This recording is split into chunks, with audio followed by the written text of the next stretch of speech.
Poštovani pratioci kanala Pravoslavne pouke, propovedi i predavanja, draga braćo i sestre, hvala vam svima koji ste zajedno sa nama ispratili ove stradalne dane Gospoda našeg Isusa Hrista i dočekali današnji svetli dan Hristovog vaskrsenja, za koji sveti vladika Nikolaj kaže: ozebli se skupljaju oko ognja, ogladneli se sabiraju oko trpeze, namučeni u dugonoćnoj tami raduju se izlasku sunca, iznureni preteškom borbom kliču iznenadnoj pobedi.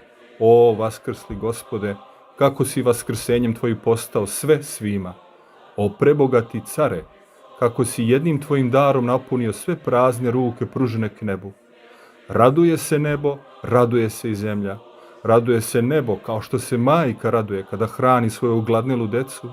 Raduje se zemlja kao što se deca raduju kada primaju hranu iz ruku svoje majke. Pobeda Hristova jedina je pobeda kojoj se mogu radovati sva ljudska bića, od prvostvorenoga pa do posljednjega. Vaskrsli Gospod skinuo je zavesu sa istinitog Boga i sa istinitog čoveka i pokazao nam sobom veličinu i krasotu jednog i drugog.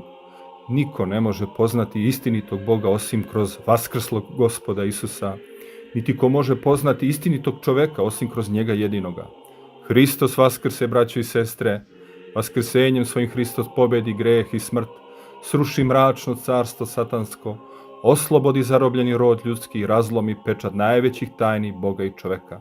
Njemu neka je slava i hvala sa Otcem i Duhom Svetim, Trojici jednobitnoj i nerazdeljivoj, sada i uvek i u vekove vekova. Amin.